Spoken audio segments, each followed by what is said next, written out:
All across the earth, men and women are opening their eyes to a grander vision for their lives.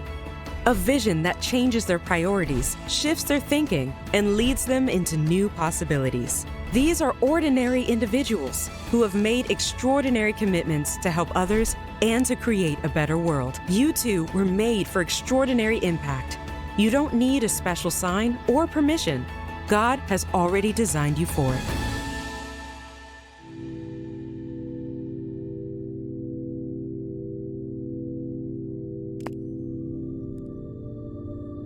What do you mean I can't do that? This is my company. I'm pretty sure I can hire anybody I want. What's the big deal? He's got the skills that I need.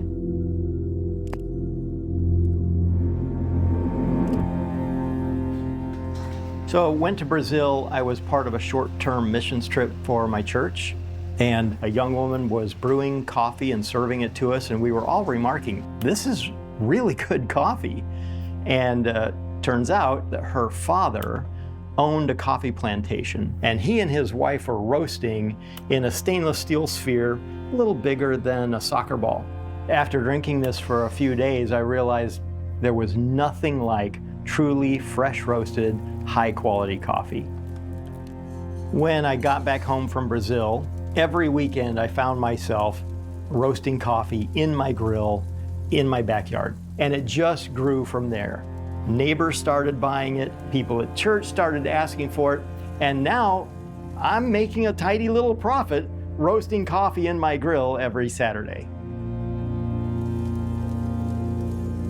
I came home from work one day, as normal. We'd sit down and watch the news together, my wife and I. The lead story on the news that night was her brother. He had been arrested, and the way the news reporters described what he did, and really more the innuendo they cast about the kind of person that he must be, was really painful. I knew who he was and what he was really like, and it was nothing like what the news was saying.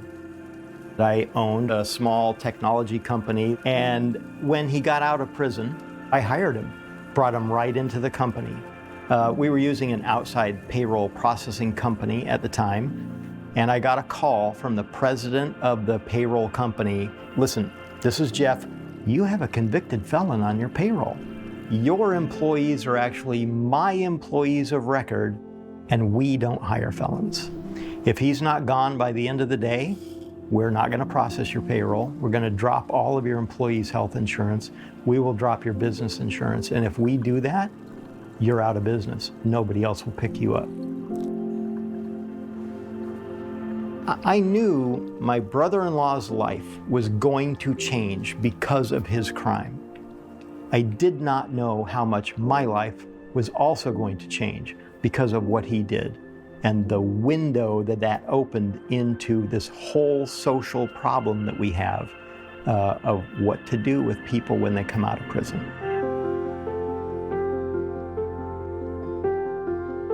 A friend of mine from church was working with a post-prison reentry program, and he invited me to a fundraising dinner.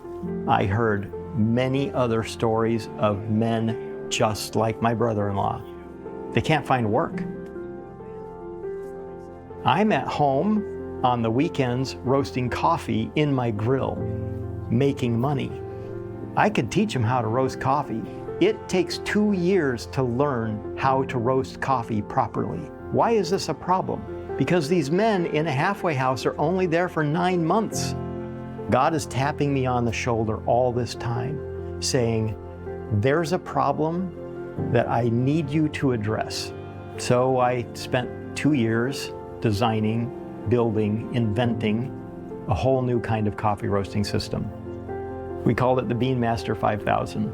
And that machine allows somebody to come and after 20 minutes of training, they can roast perfect coffee on this machine. At that moment, we knew I Have a Bean was born. So here we are 15 years after starting this business. We've employed more than 60 post-prison people in that time.